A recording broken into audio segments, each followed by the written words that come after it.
Do you have any questions or do you have any insights that you'd like to share with Msebenzi regarding his future in the construction industry, basically? You guys are sort of caught me off guard because I didn't think I'd have to ask questions.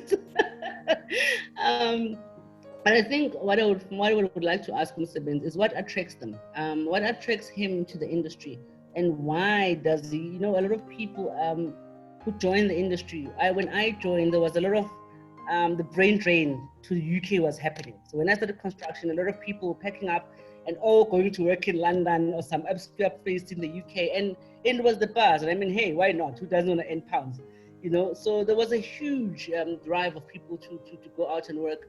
And for me, I always find it interesting when people who are sort of like young enough, flexible enough to be able to pack up and go, if they still stick and stay around. And, we hear a lot of things, in the media, you on social networks, I'm sure, and there's a lot of negativity about this country is going to the dogs, it's in the doldrums, it's never going to recover, the next Zimbabwe, all sorts of things, So I would like to know from Msebenzi, what keeps a young professional, particularly in this sector, interested enough and passionate enough and, still holding and flying that flag high nationally and saying, I want to stay here and I want to make my contribution to this country and make a difference to this country. Even though I've got a trade, I may be able to apply elsewhere and maybe even get better paid elsewhere. What is attractive to you about the industry? Okay, for me, it's about making a difference. In high school, when I first heard of engineering, I said it was hard. It was one of the toughest subjects you can do, toughest courses you can do, and I'm up for a challenge any day. And upon entering this industry, especially in the construction space, I realize how much of a role it plays in developing our communities and societies in general, and actually leaving a mark in the community that you stay and saying, well, I contributed into doing that. I mean, I'm from Pietermaritzburg, and the first incrementally launched bridge was done here in, I think, around just after the World Cup 2012.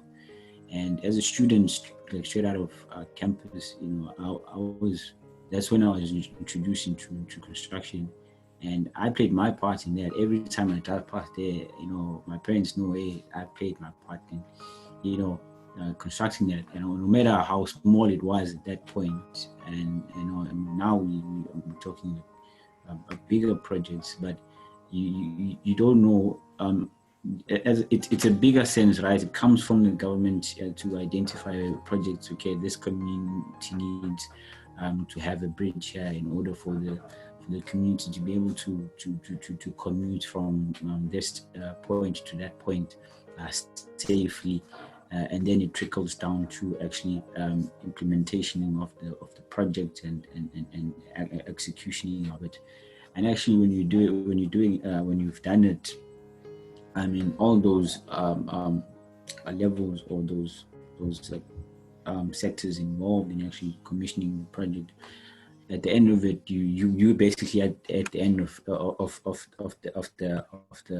I'm gonna say the flow or the diagram, and you're like putting the last piece of the puzzle, and you're like, once you've done, you're like, okay, there it is, it's done. You've essentially made your mark in the industry, and you've made a difference in the community. So that's, for me, that's what keeps me motivated. Is you go to a rural area as like to get a ferry. I mean, we in 2012 they're still using a single lane bridge.